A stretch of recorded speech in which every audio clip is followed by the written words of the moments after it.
What better way to start Friday than with morning sex with your beautiful wife? Me and Jeanette have been together for 3 years. Life is good.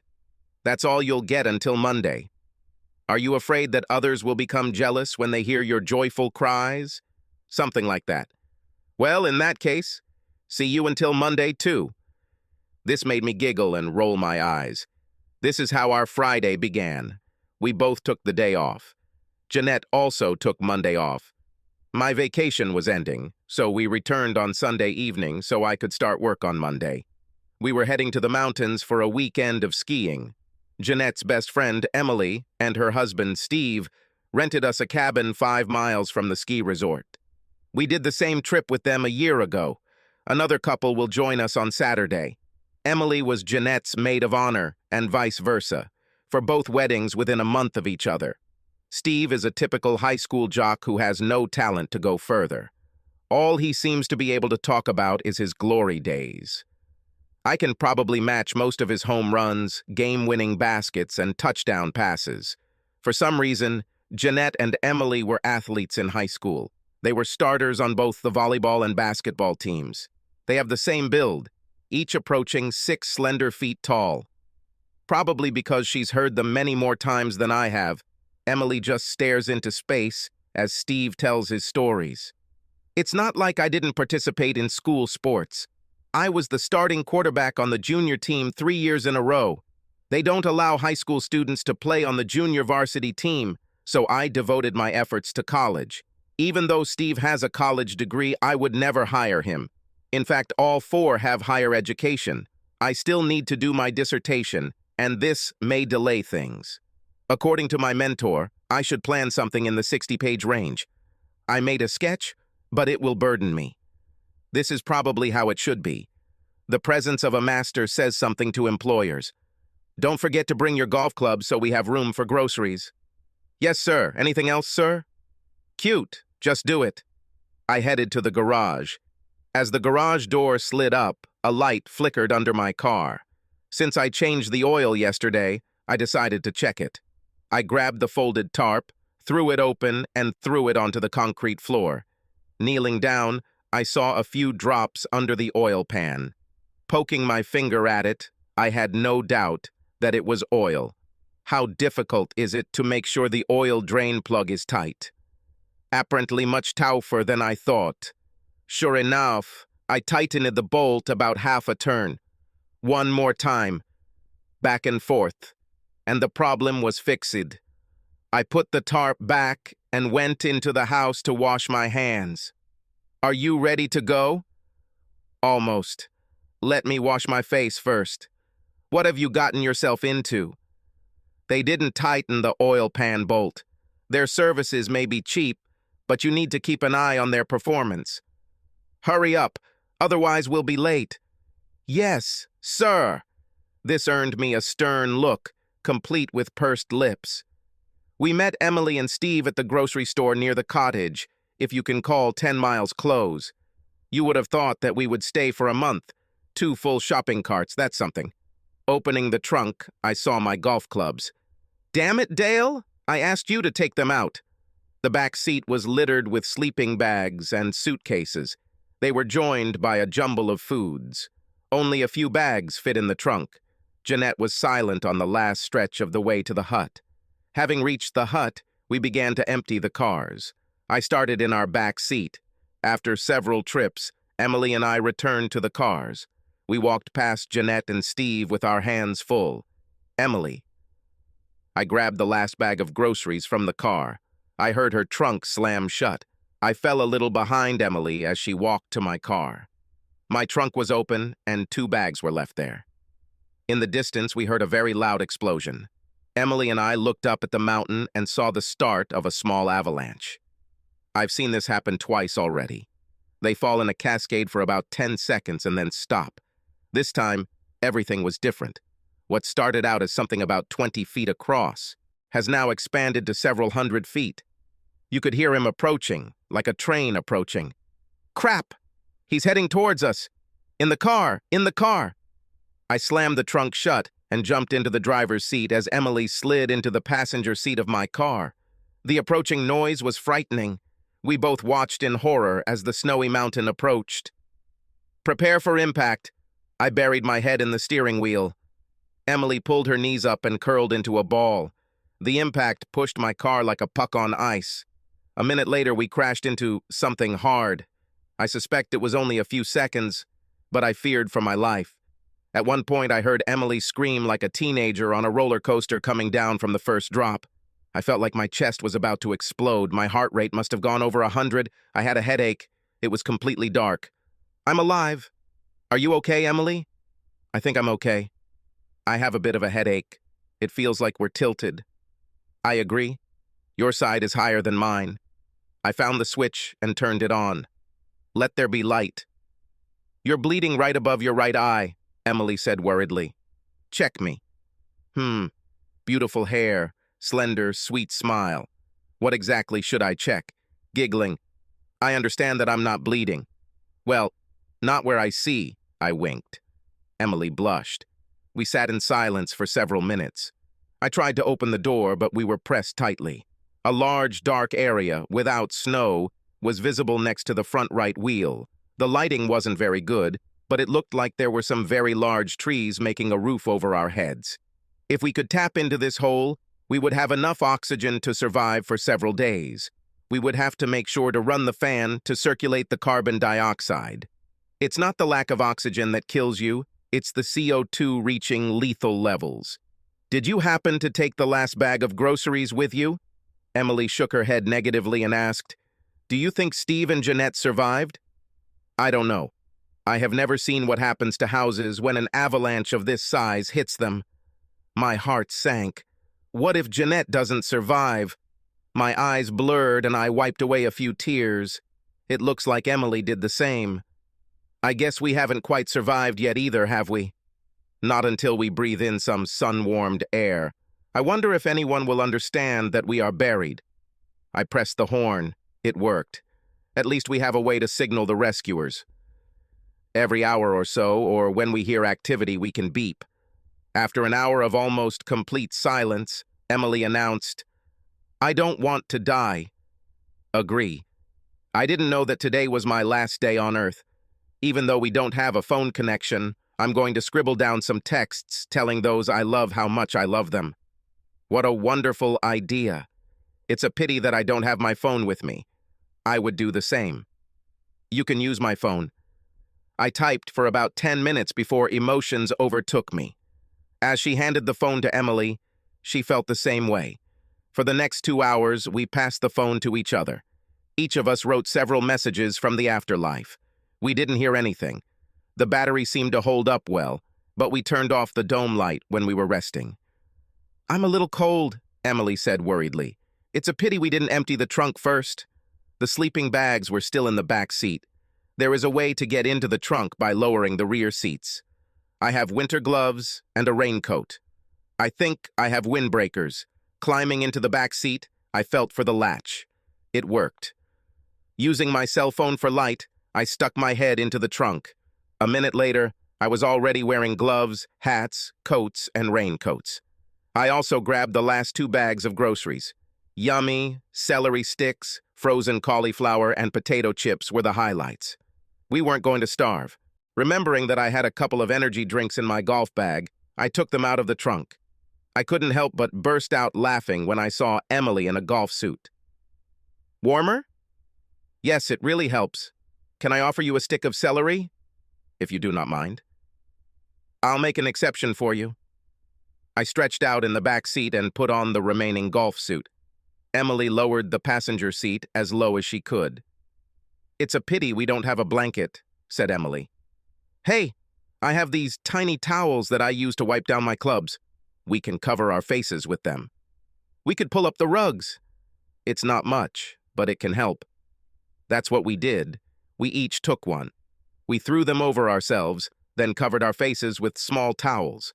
It really helped. We closed our eyes and rested.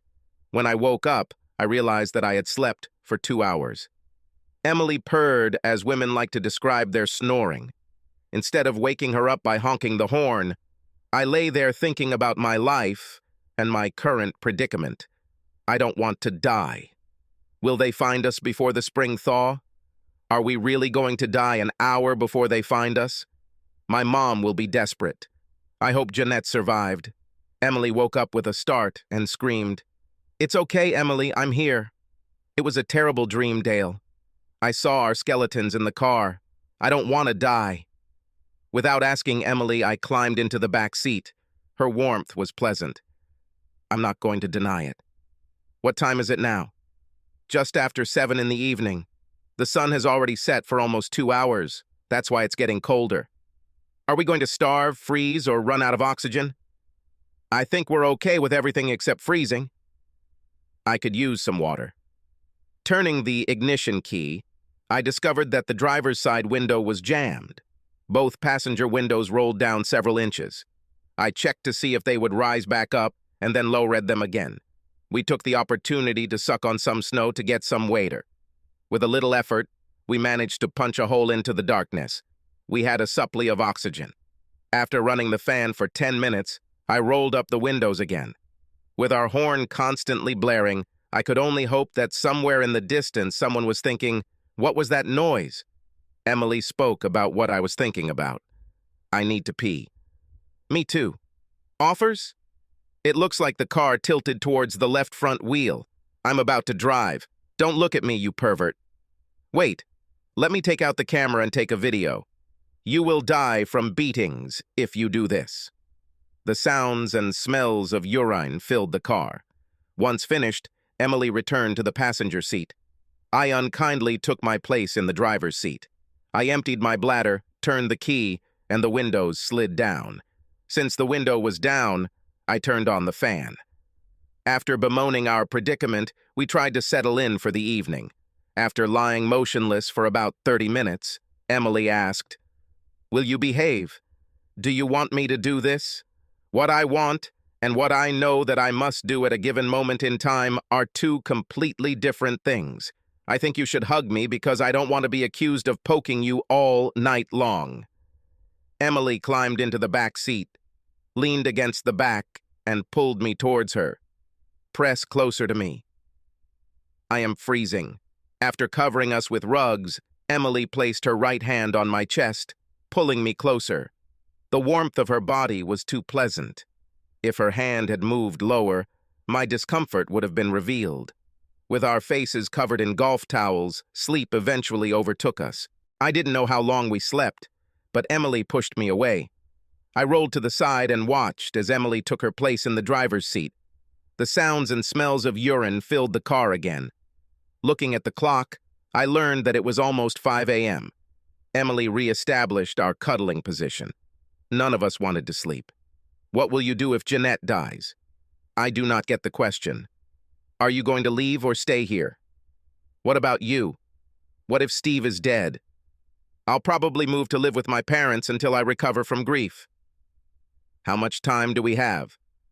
"About a week," I chuckled. "We have plenty of water and probably enough food for another 3 to 4 days.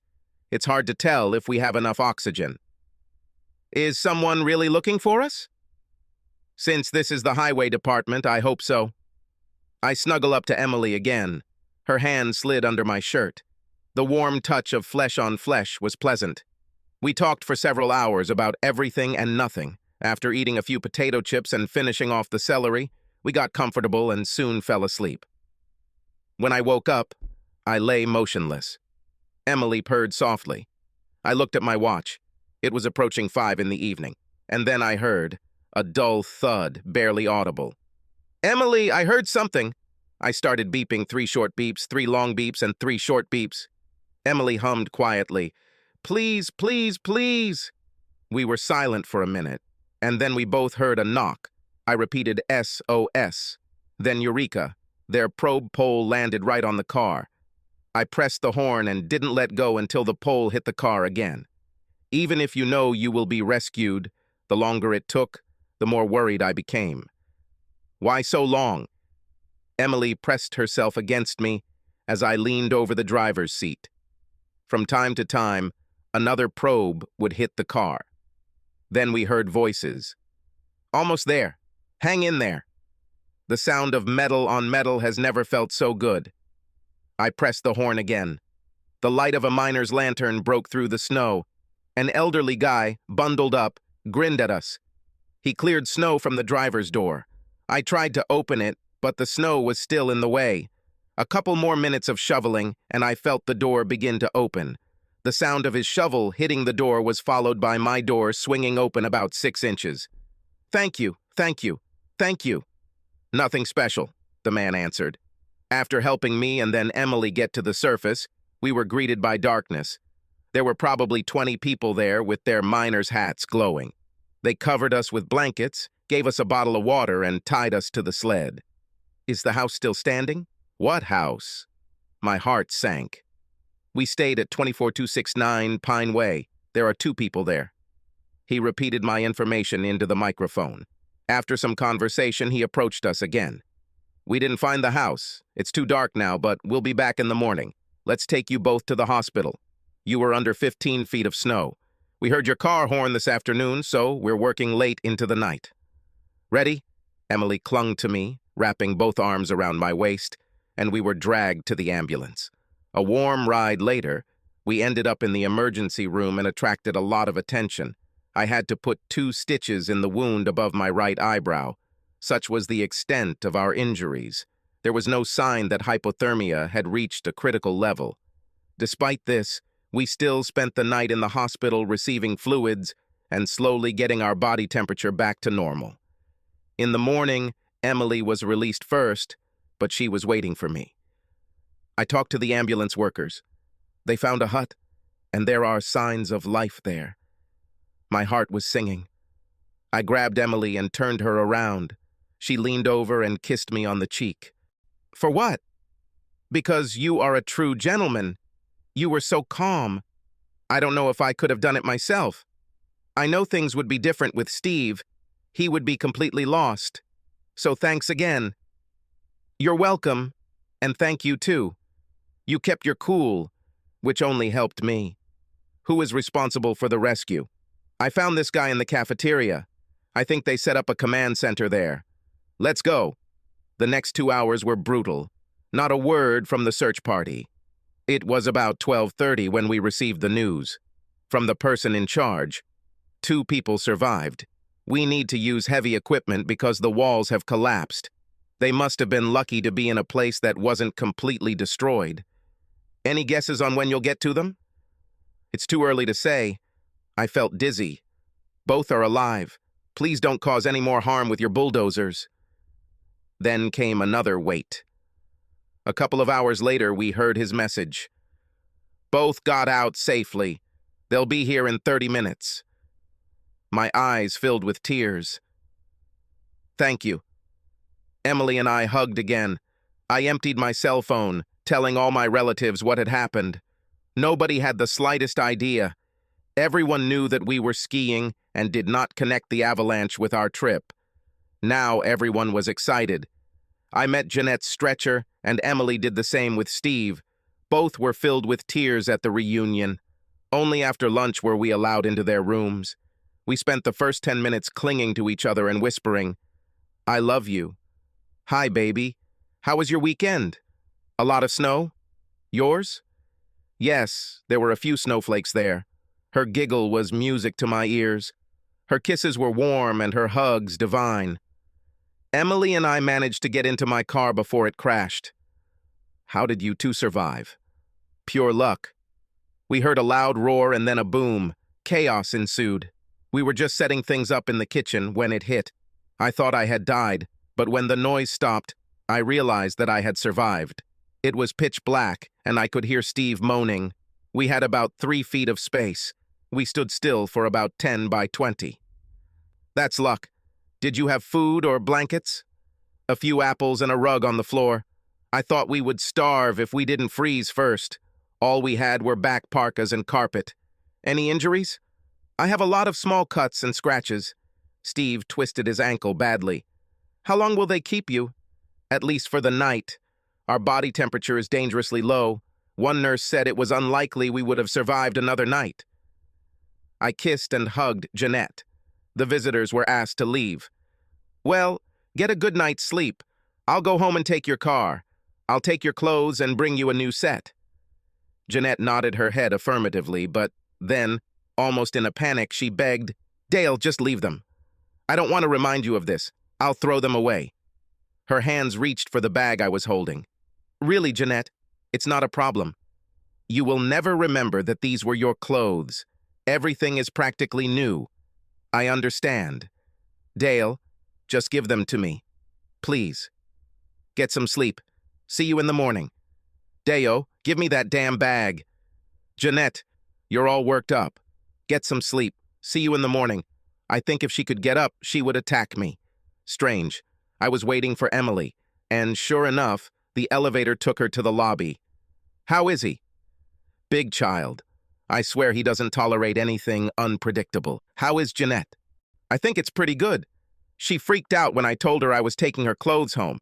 She just wanted to throw it away to erase the memory of this ordeal." Different strokes for different people. Seems really weird. It looked like she didn't want me to see. Agree. And you? What have I done? Did you leave your clothes? No, everything is here in the bag. Can I? Emily. I glanced furtively. Her expression immediately changed. Her eyes were wild. Damn it, they had sex. Look at her pants. They're damn sticky. There's a lot more than one time here. I'm going to kill him. Emily, I dropped my bag and headed towards the stairs. The door slammed behind her. I stood there stunned. How could she? She didn't act like she was being raped. I sat down heavily on the chair. My heart was breaking and my eyes were blurry. Rage began to take over me. 10 minutes later, security escorted Emily back to the lobby. One of the guards stood 10 feet away from her and warned her to behave or he would throw her out. He said they thought they were going to die. He didn't tell me how many times. Several, he answered. We thought we were going to die too. What the heck? I wanted to crash into something. I could never remember being so angry. After a moment of silence, tears began to flow down our cheeks. The phone rang. Uber will arrive in 2 minutes. You can come with me, I'll take you home. Okay, she said quietly through tears. It was an awkward hour. It hurt both of us. As I pulled up to her house, Emily leaned over and kissed me on the cheek. Hang in there, Dale. You too, Emily. Thanks for a fun weekend. A smile broke through the tears. You are the one I will always remember. My trip home was sad. My emotions filled the entire board. Kill her, hug her, leave her, forgive her, and finally ask, why? Sleep did not come easily. In the morning, I completed all the necessary procedures. After grabbing some food, I went into my office. Having explained my weekend, I got today and tomorrow off. I am back. I rummaged through Jeanette's clothes and pulled out some sweatpants and matching underwear. Then I was overcome with rage. I went looking again. Last Halloween, she wore a stripper costume. I found it and a lace thong. This is what you need. Since her drawers were open, I decided to move her things into the office bedroom. She can figure out how to move things around to make a sleeper sofa. Back in our bedroom, I collected the obvious feminine toiletries, filled a trash can with them, and then placed the trash can with her clothes. It took me a while to work up the courage to enter Jeanette's room. Her parents and sister fawned over her. Jeanette's eyes were red and swollen. After hugging and kissing my relatives, I stared at Jeanette. The desire to strangle her to death gave way to a tender embrace. Is this all I get? I simply nodded. Yes. She knew that, I knew. Her lower lip trembled. Will you be released today? I think yes. I responded well to the IVs and blankets. No matter how disgusting their food tastes, I can't get enough of it. Jeanette felt awkward. She couldn't look me in the eyes. I'll go have some coffee. Can I bring someone else anything? I'll go with you, son, said Jeanette's father, Fred. As soon as we were in the cafeteria, he looked into my eyes. What's going on, Dale? I thought you both must be in love with each other after the ordeal you went through. Fred, I just want to confirm that our house is not so rosy. I'll let Jeanette tell you her side. Sounds bad. This is true. I do not know what to do. We brought a tray full of coffee cups and donuts into the room. Jeanette wiped away her tears. After the tray was eaten, Fred gathered his group and left. Before Jeanette and I could talk, her doctor came in and told her to get ready as she was ready to go home. Jeanette took the bag of clothes I brought and went to the bathroom. It didn't take long. "Do you want me to wear this?" "Dress the way you act. I thought we agreed not to have sex until Monday. Of course, we also made several vows that were crushed by the Avalanche." Her face scrunched up and she collapsed into the bathroom. She cried for about 30 minutes. Jeanette wore this costume when she came out. With her cracked voice, "Happy now?" "Not even close. Let's go." A nurse arrived with a wheelchair. Her face showed genuine amazement. I got out to drive the car to the entrance. Everyone stared at Jeanette as she climbed out of the wheelchair and headed towards the passenger door. I didn't bother going out to help her. The ride continued in silence for about 5 minutes. "We thought we were going to die, Dale." "We too, but we didn't ruin life. This brought tears again. Silence again." "What will happen now?" "Your things are in the office." The rest of the way she just sobbed quietly. When we arrived at the house, she gathered her courage and muttered, "I feel bad." "Me too. My car was totaled and I began the process of getting my insurance company involved. I took my temporary car. On the way home, I realized that being around Jeanette right now is not what I like. I sent her a message. "Don't wait. I'm not home." Her response was quick. "Please come home, Dale. We can't solve anything if we don't talk." Too early. I spent the evening at a sports bar watching college basketball and hockey. It seems that cheated husbands are supposed to emit a certain smell. A few hours later, the waitress asked me if I was coping with my wife's infidelity. She warned me that I couldn't drink away my problems. "Yes," I agreed. Jeanette was waiting for me when I stumbled in around 1:30 a.m. "I was worried about you." My indistinct answer was something like, "But I'm not." Pushing away her attempts to hug and kiss me, I closed the bedroom door and dived into the middle of the bed. In the morning, Jeanette left a note saying that she was at work and that she loved me. I couldn't hang around the house because there were too many good memories that only fueled my rage. I showed up around noon and worked until 9. "Are you coming home today? The supper is ready." Too early. Stopping for something to eat, I rolled in around 10 p.m. I had to work again in the morning and couldn't afford a hangover. Jeanette was curled up on the couch in her sweatpants. For the first time since Monday, her eyes weren't red and puffy. "We need to talk. Please don't shut me out." "What is there to talk about? You thought you were going to die, so you cheated." "You do not understand." "What don't I understand?" "Emily and I talked for a long time about death. Our communication was verbal, not sexual. We had the same problems as you. Are we going to freeze to death? Will we die of hunger? Will they find our skeletons in the spring when the snow melts? However, unlike you, we wondered if each of you survived. How were your concerns different?" Tears appeared again. "They weren't there. We were talking about you guys. And then you decided that we were most likely dead. Let's have sex." "Dale, no, it wasn't like that at all." "So why?" "I don't know. I guess I was weak and scared. I'm not as strong as you. Are you going to divorce me?" "I don't want a divorce. I really do not know. I get goosebumps when I'm near you. The pain of betrayal is too strong. Can I at least hug you?" Opening my arms, Jeanette wasted no time in crushing my ribs. Her sobs continued for several minutes before our embrace was broken. "Good night, Jeanette. See you tomorrow." "Good night, Dale. I love you." This was the first time I had to deal with betrayal. If I had gone through this once or twice, in high school or college, I would have learned that there is a tomorrow. Right now, I wasn't sure.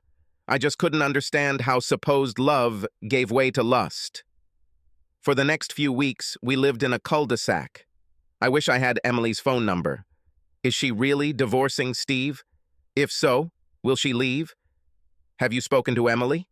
Not since she burst into my room on Monday morning. I will never contact her again. She wasn't very kind. Her tongue was very rough. She praised you for being a gentleman and her hero. She told me that you know everything.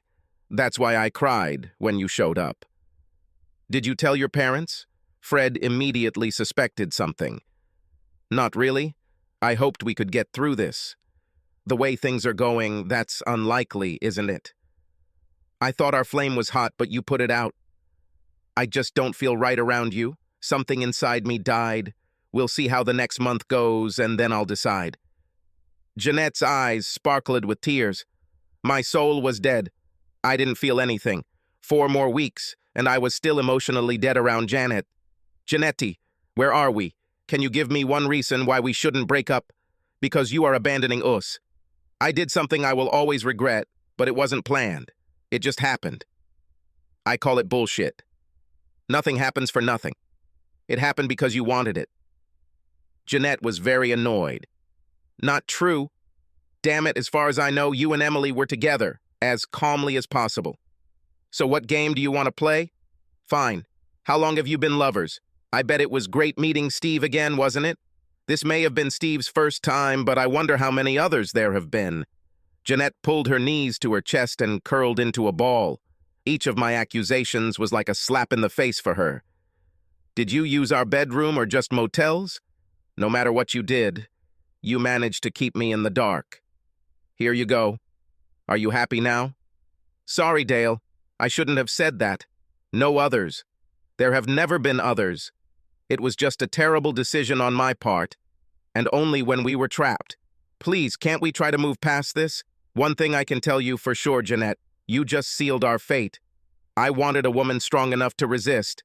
Now I know that you will always think of me as a fraud, and I will always have to deal with the question of whether you have found another set of circumstances that cause you to cheat again. I'm too young for this kind of life. I'm filing for divorce. Oh God, no. Please, Dale. I don't want to lose you. Jeanette, I have to move on. My skin no longer breaks out in goosebumps when I'm around you. The only feeling that remains is pain. You couldn't drive the knife deeper into my heart. I'm going to instruct my lawyer to file a petition for divorce. You will be served here. There is no need to make this public. Jeanette's eyes were wet and her voice cracked. I'm really afraid. I won't dispute this. What will happen to our house? I think we need to sell it. I don't want it, and I doubt you can afford it. With a muffled answer, okay. 2 days later, Jeanette was served at home. This was fair since we didn't have much to share. I will have to pay a nominal amount of child support for 2 years. Since this was uncontested, the divorce was granted in less than 90 days. Jeanette tried her best to get me to soften, but I couldn't, and maybe I didn't want to. I moved out shortly after submitting my documents. As predicted, since Jeanette couldn't afford the mortgage, the house was sold and what little was left was divided in half. First, Jeanette went to her parents. She moved a few months later, but I don't know where she moved. When I think about her, I get angry and sad again. Taking revenge on Steve was tempting, but it wasn't worth it. If he is smart, he will avoid me because I may change my mind about revenge. While the divorce process was going on, some of my longtime friends did everything they could to set me up with available ladies. Although I went on a few dates, I was emotionally dead. The thought of starting a relationship landed with a thud. Is this something I have to look forward to? 5 months have passed since the Avalanche. After attending several by-invitation-only job fairs, I received 2 very attractive offers. I loved my current job, but it really couldn't compete with these offers. They told me this when I shared my suggestions with them. I got a position on the West Coast, near Palo Alto. My things fit comfortably in the car. My new apartment was no more lonely than the previous one. And that wasn't any better either. I needed a personal life that included women. I no longer knew what I wanted from life. One of these evenings, I remembered all those text messages that I had composed. Reading them warmed my soul. Telling those you love how much they mean to you was uplifting. I decided that I had to start living the life of a single person. I felt like I was spying or reading someone's diary. One by one, I read the texts that Emily composed. She was much more talented in her creativity. When I read her letter to my mother, my heart began to beat wildly. I may not have married the man of my dreams, but at least I will die in his arms. Jeanette is so lucky. I had to find a way to contact Emily. Jeanette's phone number no longer worked. I decided that it would be cruel to ask her to do this anyway. Remembering the conversations with Emily while waiting for our rescue, I thought that I knew what city her parents lived in. One of the photo albums I picked up had photos of our wedding along with a newsletter. This gave me my maiden name, Emily. It didn't take long to find the parents. I left a message for her mother to call me. Dale? Emily? Is this really you? How are you? Oh, Dale, I'm so glad you called. I missed you so much. I'm great. What's going on in your world? I got my master's degree and got a job on the West Coast. I've only been here for a month. Is Jeanette with you? No, I just couldn't get past it. We have been divorced for several months now. What about you? Still with Steve? No, same as you. We lived together for a couple of months, but it was too hard for me. God, I'm so glad you called. What led to this? Last week, I was throwing myself another self-pity party, and I found those lyrics that we wrote when we thought we were going to die. After reading them, I felt better. Wow, I completely forgot about them. Oh, I bet you've read mine too? The man of your dreams, right? I never knew. She was my best friend. Best friends never let such things be known. So, where are you now? In Chicago. You said on the West Coast. Where? In Palo Alto. We have an office in San Jose. How close is it? Palo Alto is about 20 miles from San Jose, the airport I usually use. Maybe I can convince the boss to let me visit this office. Or maybe I should think about visiting the Windy City. Really, Dale? It would be so nice to see you. I won't do anything this weekend. I know well where the airport is, so I can pick you up. How about we check the flights for Friday evening? Can you find me a place to stay? Yeah, let me work on that. Well, you know, I didn't want any problems with your guys. I'll deal with them. Are you sure your girlfriends will let you go? Just like you, I will deal with them. If things get worse, I'll bring a few with me. Great idea. They can entertain my boys while you and I play checkers. I like your sense of humor, Emily, and that's just one of the many things I love about you, Dale. We talked for another 90 minutes. It was so nice to hear her voice again. So many good memories came flooding back. It was all I could do to not think about Jeanette, but I managed. On Friday, I went to work early and left around 11 a.m. When I arrived in Chicago, I texted Emily that I was heading to the passenger pickup. Dale! Here! I picked Emily up and spun her around as we hugged. I received the warmest kiss this year. Glad you were able to come. Hungry? Yes, I guess I need to eat. Take me to your favorite place. Let's go. Do you want to get behind the wheel? Not really. You can take the driver's seat, just in case you need to relieve yourself. Giggling. Can you believe what we had to do? I remembered this test so many times. It was something. After a wonderful dinner at the Texas Roadhouse, Emily headed back to the highway. My heart slowed a little as she pulled into the Holiday Inn parking lot. Usually my out-of-town guests stay here. I have other plans for you, she said with a sparkle in her eyes. It won't hurt, right? Only if you resist. I'm not going to give up. As soon as we got to Emily's apartment, she ran into my arms. Kiss me. Slow touches of the tongue gave way to a serious massage of the mouth. My hands wandered, but much more slowly than Emily's. Pushing me back, they sensually tore off my jacket and shirt. Your turn. I pulled Emily's blouse out of her pants, then unbuttoned the blouse from the bottom up. Emily pulled my head to her chest. I didn't need any further instructions. My arms roamed freely around my lower torso. After a few minutes, she asked me to stand up. The belt offered little resistance, and soon the trousers slid to the floor. Be careful there. It's been a while, and I might be a little hasty with the giveaway. I hope you brought at least a 6-shooter with you. How about you let me get the first one out of the way? I like your thought process. We pressed ourselves against each other, this time face to face. Should I bring you anything? A little Viagra? How about a drink or a snack? Not really. I'd rather hug you. Apparently, this was correct. We fell asleep under the blanket. I heard the sound of the shower running as the sunlight warmed my face. Standing naked and drying her hair with a towel, Emily greeted me. "Good morning, darling. Did you enjoy it last night? Was it a dream or reality?" "I had both. You lasted much longer in my dreams." I stuck my tongue out at her. "Get your ass out of bed. We have a whole day ahead of us. It was a wonderful weekend. On Sunday evening, we parted, having previously agreed that Emily would fly to San Jose in 2 weeks. When my turn to have fun was over, I realized that I was falling in love with Emily.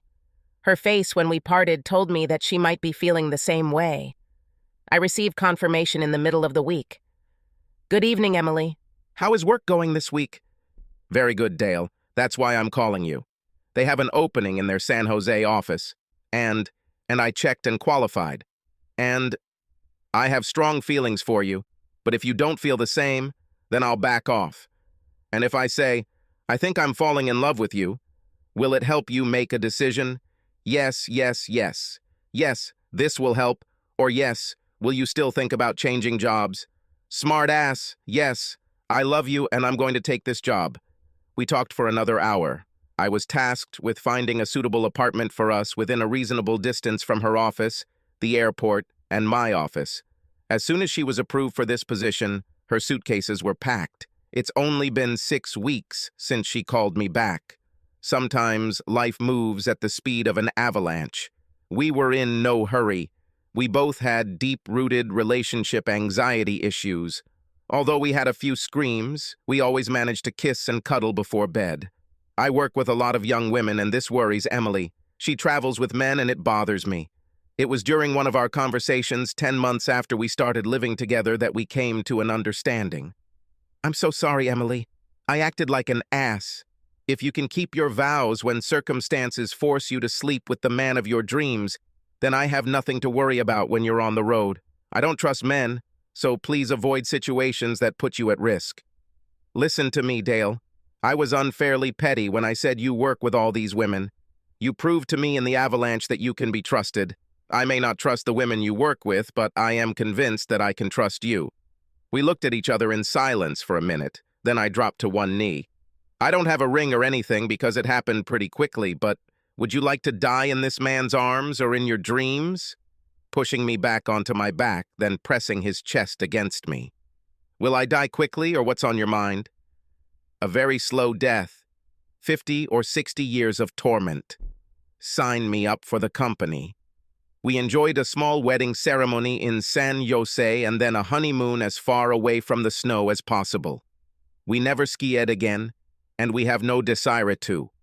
Our careers became our children, but 8 years later, we expanded our family when Sarah was born. She looks like her mother. Her sister Maggie came along 2 years later, and it will be a little more difficult for her as she is very similar to me. We learned through social media that Steve had remarried and fathered a child. We also learned that Jeanette moved to Maryland and has 2 children. Neither Steve nor Jeanette attempted to contact us, nor did we contact them. This relationship was buried under an avalanche. Subscribe to our channel so that your second chaff doesn't cheat on you, and go ahead and listen to the next story, because this story is nothing compared to the next one. If you're under 18, don't even think about listening to the next one.